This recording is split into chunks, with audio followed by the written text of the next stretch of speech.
আসসালামু আলাইকুম ওরহমতুল্লাহি ওবরাকাতুহ। আপনাদেরকে জানাই আল হিকমা ইসলামিক একাডেমির পক্ষ থেকে অভিনন্দন এবং শুভেচ্ছা। আপনারা জানেন আমরা গত রমজানে আপনাদের জন্য একটি ধারাবাহিক কোরআন শিক্ষার কোর্স চালু করেছিলাম, যার নাম ছিল জিরো থেকে কোরআন শিখি। যেই কোর্সের মাধ্যমে সব বয়সের মানুষ, বাচ্চা, তরুণ, কিশোর, বৃদ্ধ, মহিলা সবাই যেন সহজভাবে আল্লাহ তাআলার কালাম কোরআনুল কারীম শিখতে পারে, সেই উদ্দেশ্যে আমরা এই কোর্স চালু করেছিলাম। আমাদের কিছু ব্যস্ততার কারণে আমরা সেটা কন্টিনিউ করতে পারিনি। আমাদের 3 পর্বের ধারাবাহিক ক্লাস আমরা আমাদের অফিসিয়াল ইউটিউব চ্যানেলে আপলোড করেছিলাম। আমি আবার চিন্তা করলাম আপনাদের সাথে কন্টিনিউ করি, তাই আপনাদের সামনে আবারও উপস্থিত হলাম জিরো থেকে কোরআন শিখি এই ধারাবাহিক কোর্স নিয়ে। তাহলে চলুন আজকে আমরা 4র্থ ক্লাস করতে যাচ্ছি। আমাদের কোর্সের নাম হচ্ছে জিরো থেকে কোরআন শিখি। এই জিরো থেকে কোরআন শিখি ধারাবাহিক ক্লাসে আজকে আমরা শিখব বাংলাতে যেই রকম যুক্ত বর্ণ আছে অথবা অন্যান্য ভাষায় যেভাবে যুক্ত বর্ণ আছে, ঠিক তেমনিভাবে আরবি পড়ার ক্ষেত্রেও আমরা যুক্ত বর্ণের ব্যবহার পাই। তাহলে আসুন, আমরা আগের ক্লাসগুলোতে সিঙ্গেল হরফ শিখেছিলাম, আমরা সিঙ্গেল অক্ষর বা হরফ শিখেছিলাম। তো আমরা কোরআন পড়ার সময় এমন অনেক জায়গায় দেখতে পাবো, পুরো কোরআন জুড়ে আমরা এই জিনিসগুলো দেখতে পাবো। যেমন আমরা 2টো হরফ শিখেছি, একটা লাম, একটা আলিফ।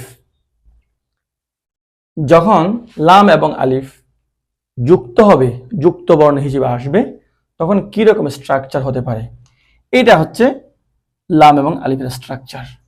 আমি আপনাদের বোঝার জন্য এখানে দিয়ে দিয়েছি লাম প্লাস আলিফ, অর্থাৎ লাম এবং আলিফ যখন যুক্ত হয়ে আসবে তখন এই স্ট্রাকচারটা ধারণ করে। তবে আপনাদের আরো সহজ করার জন্য আপনারা যখন নুরানি কায়দাগুলো দেখবেন, এই নুরানি কায়দাগুলোতে কয়েকটি স্ট্রাকচার দেওয়া আছে। তন্মধ্যে আমি 2টো এবং এটি 3টি আমি সিলেক্ট করেছি। আমার কাছে যে কায়দাটা আছে সেখান থেকে আমি 3টি স্ট্রাকচার আমি সংগ্রহ করেছি। এটা একটা স্ট্রাকচার, এটা একটা স্ট্রাকচার, অনেকটা দেখতে হাড়ের মতো, এটাও অনেকটা এটার কাছাকাছি। অর্থাৎ যে স্ট্রাকচারে আসুক না কেন তা হবে লাম আলিফ, লাম আলিফ। আশা করি আপনারা বুঝতে পেরেছেন। এরপর হচ্ছে বা, লাম, বা। আমি আপনাদেরকে আরো একটু ক্লিয়ার করে বলে রাখি, আপনি যখন একটা শব্দের প্রথম অংশটাকে ভালো করে আয়ত্ত করতে পারবেন, চিনতে পারবেন, তখন অবশিষ্ট অংশ বা পরের অংশ আপনি না জানলেও সমস্যা নেই। প্রথম অংশটার উপর ভিত্তি করে আপনি চিনে ফেলবেন যুক্ত বর্ণে এখানে কোন হরফটা দেওয়া হয়েছে। এবার দেখেন বা, লাম, বা। আমি এটা কিভাবে চিনলাম? কারণ বাইরের স্ট্রাকচারটা এরকম, নিচে এক নুক্তা থাকে। বা, লাম, বা, এখানে আমি ভেঙে দিয়েছি বা, লাম, বা। এরপর দেখেন কাফ, বা, তার ক্ষেত্রেও একই কথা, কাফ, বা। ঠিক আছে, এটা একদম সহজ, আমি এখানে ভেঙে দিয়েছি কাফ, বা। তবে এখানে আপনাদেরকে বলে রাখা ভালো, কাফ এই 2 ধরনের হয়ে থাকে। একটা হচ্ছে এই স্ট্রাকচার হয়, আর একটা হচ্ছে এই স্ট্রাকচার হয়। তবে এখানে মাঝখানে কোনো কিছু নাই, এখানে মাঝখানে একটা প্যাঁচ যুক্ত চিহ্ন আছে। ওকে, এরপর দেখুন বা, কাফ, তা।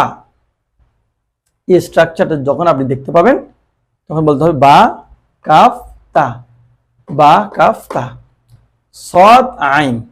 এটা একটু ইম্পর্টেন্ট, বাচ্চারা এটা ভুল করে। আমি অনেক বাচ্চাদেরকে এই আইনটাকে সদ বলে ফেলতে শুনেছি, আমি ঠিক করে দিয়েছি সদ আইন। তাহলে দেখুন কারণ কি, কারণ আইনটা যখন যুক্ত বর্ণে আপনি লিখবেন তখন মাথাটা অনেকটা সদের মতো লাগে, অনেকে ভুল করে সদ সদ বলে ফেলে, আইনকে সদ বলে ফেলে, এটা একটু খেয়াল রাখবেন। সদ আইন ভেঙে দিয়েছি, সদ প্লাস আইন। এরপর দেখুন বা হা মিম, বা হা মিম, তিনটা হরফ এখানে, বা হা মিম। আচ্ছা, এটা একেবারে স্পষ্ট, সেজন্য আর বেশি বেশি ব্যাখ্যা করলাম না। এটা দেখেন ইয়া হা বা। তাহলে আমি বলেছিলাম যে আমরা যদি একটা হরফের প্রথম অংশটা ভালো করে খেয়াল রাখতে পারি, পরের অংশটা না হলে আমাদের সমস্যা নেই, না চিনলেও সমস্যা নেই। তাহলে দেখেন আমরা ইয়া ইয়া চিনি এইভাবে অথবা এইভাবে। তাহলে আপনি যখন মেন জিনিসটা খেয়াল রাখবেন যে নিচে দুই নুক্তা হয়, অথবা আমি যদি এই অংশটা মনে রাখতে পারি, এই অংশটা মনে না রাখলে আমার সমস্যা হবে না, সেটার উপর ভিত্তি করে ইয়া হা বা। এরপরে দেখুন তা হা তা, তা হা তা।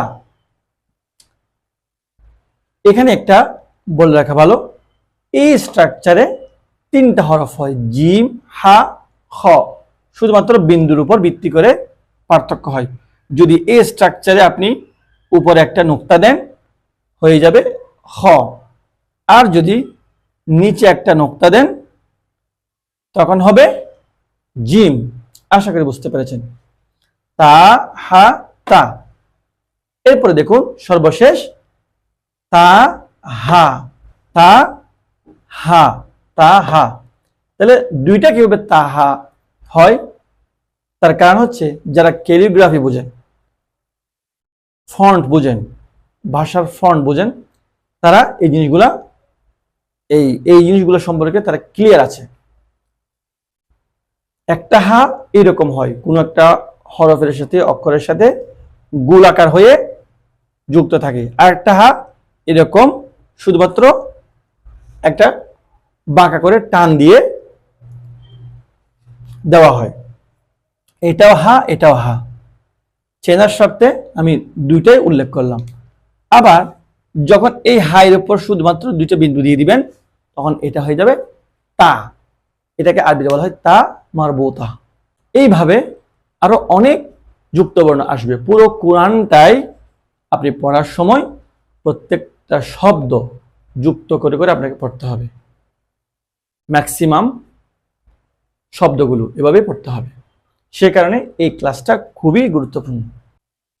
তো ইনশাআল্লাহ আমরা এইভাবে ধারাবাহিক ক্লাসের মাধ্যমে ইনশাআল্লাহ জিরো থেকে কোরআন শিখি এই কোর্সটা আমরা ইনশাআল্লাহ তাআলা শেষ করার চেষ্টা করব। আপনারা প্রত্যেকটা ক্লাস মনোযোগ দিয়ে শুনবেন এবং আপনাদের শুভাকাঙ্ক্ষীদেরকে শেয়ার করে জানিয়ে দেওয়ার মাধ্যমে আপনারাও সওয়াবের অংশীদার হবেন ইনশাআল্লাহ তাআলা। আপনাদের কাছে আরো একটি জিনিস বলে রাখি, যারা এই ভিডিও থেকে শিখতে পারবেন না কিংবা আপনারা প্রাইভেটভাবে আমাদের কাছ থেকে কোরআন শিখতে চান, তারাও আমাদের সাথে যোগাযোগ করতে পারেন। স্ক্রিনে দেওয়া নাম্বারে আমাদের সাথে যোগাযোগ করবেন, ইনশাআল্লাহ তাআলা আপনাদেরকে আরো ভালোভাবে বোঝানোর চেষ্টা করা হবে। আপনাদের প্রতি অনুরোধ থাকবে আমাদের এই কোরআন জার্নিতে আপনারা শেষ পর্যন্ত থাকবেন। আমাদের মধ্যে অনেকে দেখা যায় ছোটবেলায় কোরআন শিখেছেন কিন্তু বড় হয়ে না পড়ার কারণে কোরআনটা ভুলে যায়, অথবা দক্ষ শিক্ষকের কারণে, অথবা ভালো কোনো একাডেমি না পাওয়ার কারণে কোরআনটা ভালোভাবে শিখতে পারেন না। তাদের জন্য হতে পারে আমাদের এই জিরো থেকে কোরআন শিখি এই কোর্সটা অত্যন্ত একটি সুবর্ণ সুযোগ হতে পারে। তো আপনারা আশা করি আমাদের সাথে সবসময় থাকবেন, এই আশাবাদ ব্যক্ত করছি। আজকে এখানেই শেষ করলাম এবং আগামী ক্লাসে আবারও দেখা হবে, এই আশাবাদ ব্যক্ত করে এখানেই শেষ করলাম। আসসালামু আলাইকুম ওয়া রাহমাতুল্লাহি ওয়া বারাকাতুহু।